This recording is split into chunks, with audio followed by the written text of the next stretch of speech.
Hello दोस्तों, स्वागत है आपका आपके इस YouTube channel true news for students पर। तो दोस्तों, सभी जो भी छात्र अभी इस वीडियो को देखने आए हैं उनसे भी से एक रिक्वेस्ट है कि इस वीडियो को अंत तक देखिएगा, क्योंकि ये बहुत ज़्यादा हेल्पफुल रहने वाली है।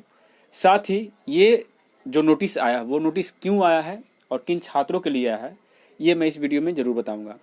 तो सबसे पहले बात दोस्तों कि ये जो नोटिस है आपको बता दें कि सहायक उर्दू अनुवादक के अभ्यर्थियों के लिए है और इसमें महत्वपूर्ण बिंदुओं पर चर्चा किया गया है। आयोग की तरफ से साफ दर्शाया गया है कि वो आयोग क्या क्या कर सकती है और साथ ही ये बीएसएससी के तमाम वैकेंसियों पर भी लागू होता है। तो आइए दोस्तों, हम लोग जानते हैं एक एक करके एक नियम को और समझते हैं कि छात्रों ने क्या कुछ किया था जिसका ये रिप्लाई आया है। तो दोस्तों बता दूं सबसे पहले कि जो भी उर्दू अनुवादक के छात्र थे वो लेटर दिए थे, एप्लीकेशन दिए थे बीएसएससी आयोग में कि उनके पिताजी का नाम में गड़बड़ी है, माता जी के नाम में गड़बड़ी है, डेट ऑफ बर्थ गलत भरा गया है, इन सभी चीज़ों को लेकर के कि इसको सुधार किया जाए। लेकिन आयोग ने साफ मना कर दिया और क्या कुछ कहा है इस वीडियो में हम लोग जानेंगे। आइए दोस्तों जानते हैं। तो सबसे पहला जो देख सकते हैं विज्ञापन संख्या 1/2019, ये लाइन आपको देख रहे हैं।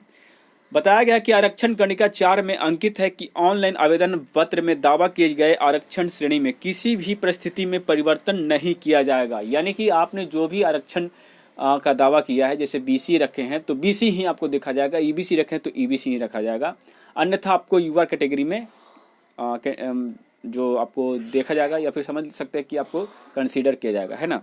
उसके बाद बता दो तो इस संबंध में किसी भी आवेदन पर विचार नहीं किया जाएगा। गलत आरक्षण का दावा करने पर उन्हें अनारक्षित श्रेणी में माना जाएगा। यानी कि दोस्तों जाहिर सी बात है कि आपने आरक्षण का दावा या जो आरक्षण का आप लाभ लेना चाहते हैं वो नहीं मिलेगा अगर आपने गलत भरा है तो। लेकिन आपको एक चांस है कि आपको बाहर नहीं करेगा, यूआर कैटेगरी में आपको कम से कम मौका मिलेगा। आइए दोस्तों बढ़ते हैं पॉइंट नंबर 2 पर कि आरक्षण कंडिका 5 में अंकित है कि परीक्षा के समय आवेदन प्राप्त होने की अंतिम तिथि तक जो अभ्यर्थी जिस आरक्षण श्रेणी में होंगे वही मान्य होगा। यदि आरक्षण श्रेणी में परीक्षा प्रक्रिया की अवधि में कोई परिवर्तन होता है तो वह मान्य नहीं होगा। यानी कि आपने अगर फॉर्म भरा है और फॉर्म भरते वक्त यानी अंतिम तिथि तक अगर आप बीसी कैटेगरी में थे तो आपको बीसी ही माना जाएगा। बीच में चाहे आपको ईबीसी बना दिया गया हो या एससी बना दिया गया हो, उससे कोई मतलब नहीं है दोस्तों, ठीक है। तो एक बात तो कंफर्म हो गई, यानी कि आपके पास वो सर्टिफिकेट होना जरूरी है। अगर नहीं है तो भी उसके बहुत सारे उपाय हैं, आपको घबराने की जरूरत नहीं है। और आगे बढ़ते हैं दोस्तों पॉइंट नंबर 3 में। इसी प्रकार विज्ञापन में विहित प्रक्रिया अन्य की कंडिका 3 में स्पष्ट उल्लेख है कि अभ्यर्थियों को सलाह दी जाती है कि ऑनलाइन आवेदन पत्र भरने के पश्चात सबमिट करने से पूर्व उसकी सभी प्रविष्टियों को ध्यानपूर्वक देखकर यह सुनिश्चित कर लेंगे कि सभी प्रविष्टियां ठीक से भर ली गई है। ऑनलाइन आवेदन समर्पित करने देने के पश्चात किसी भी परिस्थिति में किसी प्रकार की त्रुटि का परिमार्जन नहीं किया जाएगा। यानी कि दोस्तों ये जो पॉइंट नंबर है ये बहुत ही खास है। इसमें बताया गया कि आपने जो भी कुछ फॉर्म भरा है तो उसको सबमिट करने से पहले एक बार जांच लेते। अगर आपने कुछ त्रुटियां की है तो उसमें कोई परिवर्तन या कोई भी चेंजिंग नहीं किया जाएगा। ये साफ साफ आयोग का कहना है और ये पॉइंट नंबर आपका कंडिका नंबर 3 में ये मेंशन है नोटिफिकेशन में, किसी भी बीएसएससी का नोटिफिकेशन में देख लीजिएगा। आगे बढ़ते हैं कि कंडिका नंबर 8 में स्पष्ट उल्लेख है कि आवेदन भर करने के पूर्व आवेदन करने के पूर्व यदि यह सुनिश्चित कर लेंगे कि वे विज्ञापन के शर्तों के आलोक में निर्धारित आयु, शैक्षणिक योग्यता आदि सभी पात्रता को पूर्ण करते हैं। ये रहा 2016 वाला लड़का भाई। यहाँ पे बताया गया कि आप जो भी फॉर्म भर रहे हैं उसमें नियम और शर्तों के अनुसार अपनी आयु देख लीजिएगा कि आपकी मिनिमम आयु कितनी है, मैक्सिमम आयु कितनी है, और शैक्षणिक योग्यता, ये दोनों चीज़ मैच नहीं होते हैं तो आपको भी बाहर किया जा सकता है। अगला है दोस्तों कि अन्य कंडिका 9 में स्पष्ट उल्लेख है कि अभ्यर्थी मैट्रिक परीक्षा के मूल प्रमाण पत्र के आधार पर आवेदन पत्र में अपनी जन्म तिथि का सही उल्लेख करेंगे। आवेदन पत्र में अभ्यर्थी अपना नाम, पिता पति का नाम, पता, शैक्षणिक योग्यता आदि सभी सूचनाएं बिल्कुल सही भरें।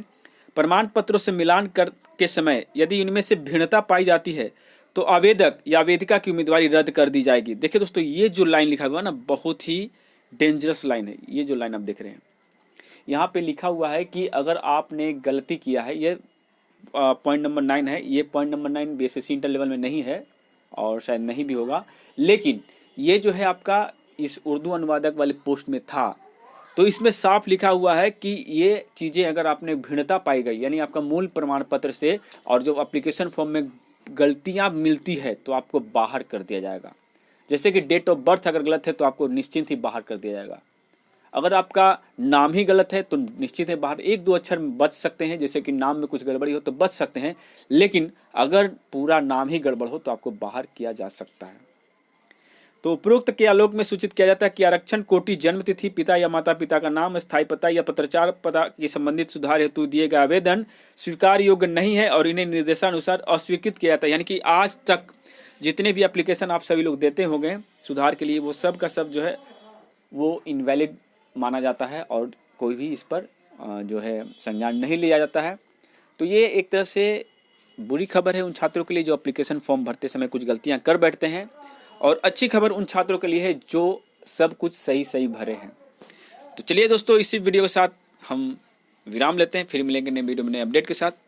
जय हिंद, जय भारत।